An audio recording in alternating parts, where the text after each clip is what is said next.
All right, we're still in section 7.3. We're still talking about ellipses. So let's analyze the equation 9x squared plus 4y squared equals 36 by doing the following. First, we need to rewrite the equation in standard form. How do we decide what standard form is? Well, if we look, we have a 9, a 4, and a 36. 36 is the biggest, and we know that all ellipses have to equal 1 on the right-hand side of the equation. So we need to divide everything by 36. So we're going to take 9x squared plus 4y squared equals 36. Divide everything by 36. And that gives us x squared over 4 plus y squared over 9 equals 1. Now it's in standard form. So let's find the vertices. First, it's important to note that 9 is bigger than 4. So that means that our y-axis is the major axis.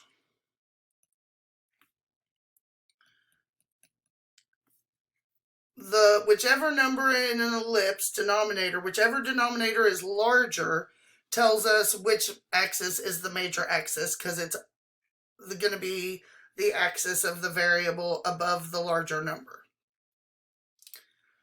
So we know that the vertices are found by using a, and we know a squared is 9, which means a equals plus or minus 3 if we take the square root. But remember, a is a distance, so we're just going to have 3. We know our our center is at 0, 0, sorry. That's our center. And we know the y-axis is the major axis. So our vertices are 3 up and 3 down from the center. So there's vertex 1 and vertex 2. Okay, so if a squared is 9, that means that the 4 must be our b squared. So we can use that information to find c squared. Again, remember b squared is a squared minus c squared. So 4 equals 9 minus c squared. Subtract 9 from both sides, we get negative 5 equals c squared. Divide by 1. So 5 is c squared, means c is the square root of 5, which is approximately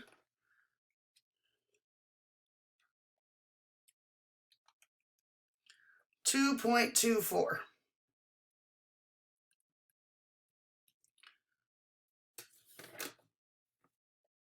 So our foci, one of them is going to be about right here. One of them is going to be about right there.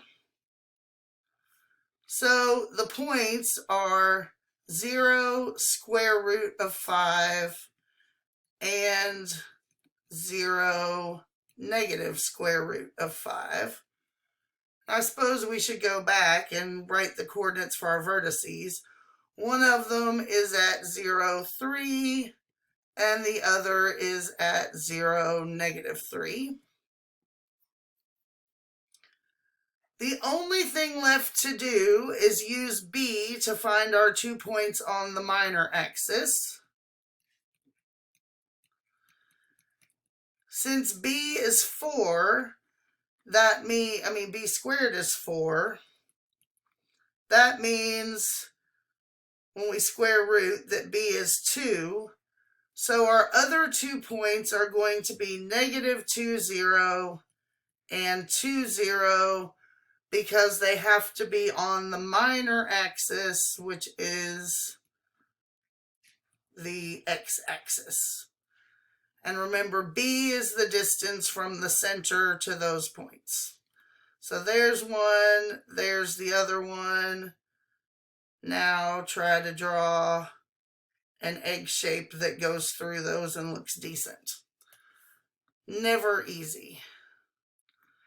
And sorry, I'm going to do this again and then relabel because it's really not enough room. So vertex 1, focus 1, vertex 2, focus 2. Okay, and again, describe how we determined which axis was the major axis. See above in the blue highlight, which is right here. All right, let's go to the next example. This time they're just going to give us points, and we're going to have to figure out what the equation is. So it says, find the equation of an ellipse with center at the origin. So there's our center. A focus at 0, 2. So there's one of our foci. And a vertex at 0, 5. So there is our vertex. Okay, which is the major axis? Well, the y-axis is the major axis.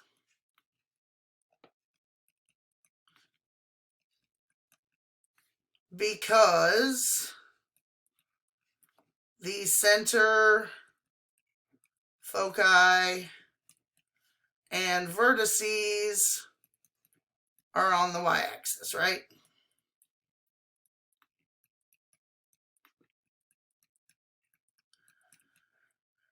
Now remember, by the symmetry, we know we have a second focus here at 0, negative 2, and our second vertex is at 0, negative 5.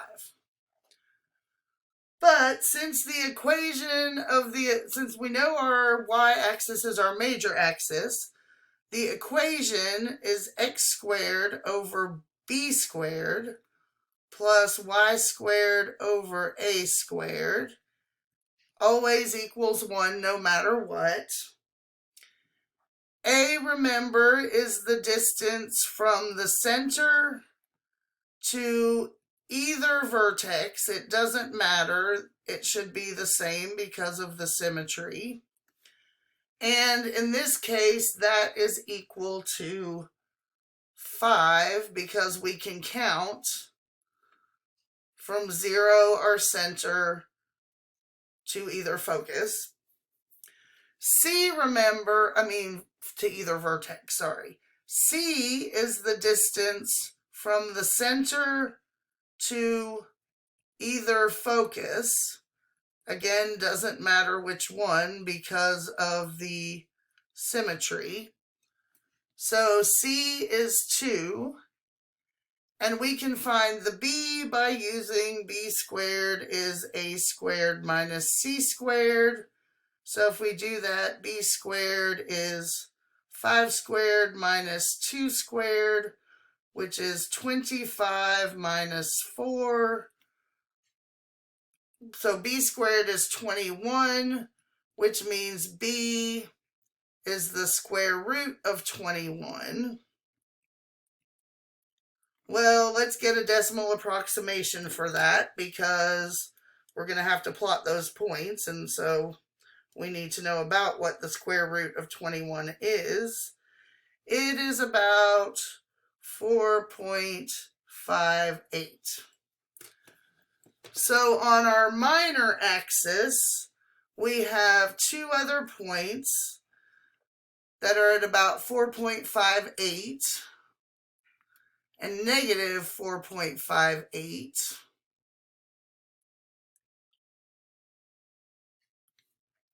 So we can connect the dots with an oval or something that looks like an oval. That's a terrible one. You guys shouldn't be surprised though, you know I can't draw. And now we can plug in the numbers to get our equation. So we have x squared over b is the square root of 21, so b squared is 21, plus y squared over a is 5, so a squared is 25, and that always has to equal 1. That's it for this video. We will do another video that has an application problem, and I will show you how to graph these using the MyLabs graphing tool. It may be 2 videos. We'll see how it goes.